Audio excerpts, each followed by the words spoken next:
उस रात हवेली के ऊपर लटकता चांद किसी मरे हुए चेहरे जैसा लग रहा था। पीली रोशनी दीवारों से टकराकर अजीब परछाइयां बना रही थी। गांव के लोग उस हवेली का नाम लेते ही चुप हो जाते थे, क्योंकि कहा जाता था कि वहां एक दुल्हन आज भी अपनी शादी का इंतजार कर रही है। लेकिन राहुल इन बातों को कहानी समझकर अपनी नई नौकरी ज्वाइन करने उसी हवेली में पहुंचा। जैसे ही उसने अंदर कदम रखा, ठंडी हवा उसकी रीढ़ में उतर गई। फर्श पर बिछी धूल में किसी के घसीटने के निशान थे। तभी ऊपर की मंजिल से पायल की छन छन सुनाई दी, बहुत धीमी, बहुत पास। राहुल ने ऊपर देखा तो सीढ़ियों के मोड़ पर लाल साड़ी पहने एक औरत खड़ी थी। उसका घूंघट नीचे था, लेकिन उससे टपकता खून साफ दिख रहा था।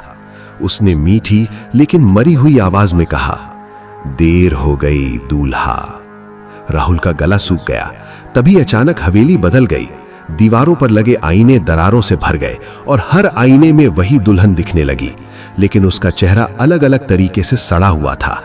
किसी में आंखें नहीं थीं, किसी में जबड़ा लटका हुआ था। राहुल भागने लगा, लेकिन दरवाजे गायब हो चुके थे। तभी दुल्हन सीढ़ियों से नीचे उतरने लगी। हर कदम पर उसकी हड्डियों के टूटने की आवाज आ रही थी। उसने अपना घूंघट उठाया, चेहरा आधा जला हुआ, आंखों में खालीपन और माथे पर सिंदूर जो खून बन चुका था। उसने बताया कि उसकी शादी की रात उसे जिंदा जला दिया गया था, क्योंकि दहेज कम था। और उसी रात उसने कसम खाई थी कि जो भी इस हवेली में आएगा वो उसका दूल्हा बनेगा या उसकी जगह लेगा। तभी राहुल ने देखा कि उसके हाथों में मेहंदी अपने आप उभर रही है, लाल नहीं, काली। और हवेली में फिर से शहनाई बजने लगी, लेकिन वो शहनाई नहीं थी, वो चीखों की आवाज थी। और सबसे डरावनी बात तब हुई जब राहुल को एहसास हुआ कि हवेली के बाहर खड़े गांव वाले मुस्कुरा रहे थे, जैसे वो सब इस शादी का इंतजार कर रहे हो। राहुल के हाथों पर उभरती काली मेहंदी अब जलने लगी थी, जैसे किसी ने नसों में आग भर दी हो। हवेली की छत से शहनाई की आवाज और तेज हो गई थी, लेकिन वो धुन नहीं थी, बल्कि किसी औरत की दर्द भरी चीखें थीं, जिन्हें सुरों में तोड़ मरोड़ दिया गया हो। राहुल पीछे हटा तो देखा कि फर्श पर सफेद चादर बिछ चुकी थी, जिस पर लाल खून से शादी के मंत्र लिखे जा रहे थे। भूतिया दुल्हन धीरे धीरे उसकी ओर बढ़ी। उसकी पायल अब जमीन पर घिसट रही थी और हर कदम पर फर्श काला पड़ता जा रहा था। उसने कांपती आवाज में कहा, अब रस्में पूरी होंगी। तभी हवेली के दरवाजे अपने आप बंद हो गए। खिड़कियों से बाहर झांकती भीड़ अब अंदर आ चुकी थी, लेकिन उनके चेहरे नहीं थे, सिर्फ जले हुए खोखले साए। राहुल भागना चाहता था, लेकिन उसके पैर भारी हो गए, जैसे किसी ने उन्हें जमीन में गाड़ दिया हो। तभी दुल्हन ने अपने घूंघट के नीचे से एक जली हुई माला निकाली और राहुल के गले में डाल दी। उस माला को छूते ही राहुल की आंखों के सामने दृश्य बदल गया। वही हवेली, सालों पहले, शादी की रात, वही दुल्हन सजी हुई, डर से कांपती हुई। उसके चारों ओर उसके ससुराल वाले, हाथों में मशालें, दहेज कम होने का आरोप, और फिर आग जो उसके शरीर को जला रही थी, लेकिन उसकी चीखें हवेली की दीवारों में कैद हो गई थीं। राहुल ने देखा कि मरते वक्त दुल्हन की आंखें लाल हो गई थीं, जैसे आज है, और उसी पल वर्तमान में लौटते ही दुल्हन की हंसी गूंजी। लेकिन वो खुशी की नहीं थी, वो बदले की थी। तभी अचानक हवेली के बीचों बीच एक मंडप अपने आप बन गया। जली हुई लकड़ियां, काले फूल और खून से भीगी चादरें। और वहां बैठी थी वो सारी औरतें जो कभी इसी हवेली में दुल्हन बनकर आई थीं और फिर कभी बाहर नहीं गईं। सबके चेहरे जले हुए, आंखों में सूखा हुआ इंतजार। उन्होंने एक साथ कहा, अब तू अगला है। राहुल पीछे हटा तो देखा कि उसके हाथ अब पूरी तरह बदल चुके थे। उंगलियां पतली और लंबी, नाखून काले और कलाई पर चूड़ियों जैसे जले हुए निशान। तभी उसे याद आया कि गांव के लोग क्यों मुस्कुरा रहे थे, क्योंकि हर कुछ सालों में हवेली को एक नया दूल्हा चाहिए होता था, ताकि दुल्हन का श्राप जिंदा रहे। तभी बाहर से किसी लड़की की आवाज आई जो नौकरी के लिए हवेली देखने आई थी।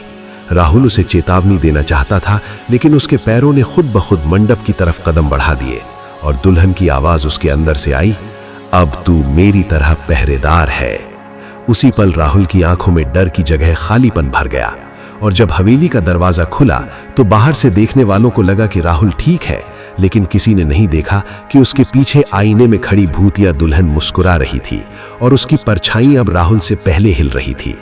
सुबह जब सूरज की पहली किरण हवेली पर पड़ी तो बाहर खड़े गांव वालों ने चैन की सांस ली, क्योंकि क्योंकि उन्हें लगा कि रस्म पूरी हो चुकी है।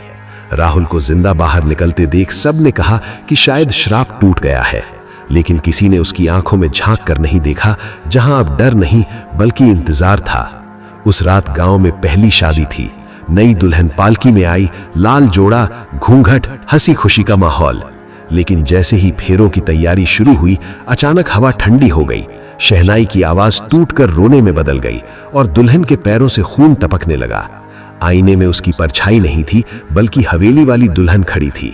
वही जली हुई आंखें, वही सिंदूर जो खून बन चुका था।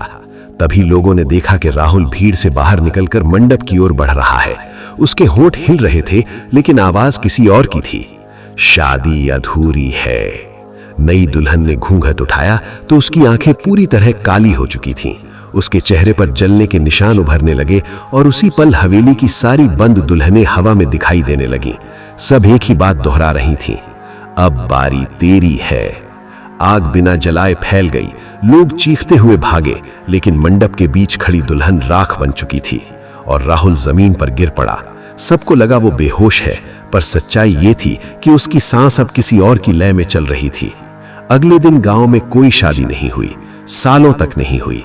लेकिन कहा जाता है कि हर पूर्णिमा की रात हवेली से चूड़ियों की आवाज आती है, और अगर कोई दूल्हा रास्ता भटक कर वहां चला जाए तो भूतिया दुल्हन आज भी घूंघट उठाकर पूछती है, देर तो नहीं हो गई? और अगर तुम ये कहानी रात में पढ़ रहे हो तो एक बार अपने पीछे देख लेना, कहीं तुम्हारी परछाई तुमसे पहले तो नहीं हिल रही। क्योंकि भूतिया दुल्हन अब किसी एक हवेली में नहीं रहती, वो इंतजार में रहती है हर उस शादी का जो अधूरी है। अगर कहानी ने रोंगटे खड़े कर दिए हो तो शेयर करो, फॉलो करो। अगली कहानी और भी ज्यादा खतरनाक होगी। कमेंट में लिखो, दुल्हन आज भी इंतजार कर रही है।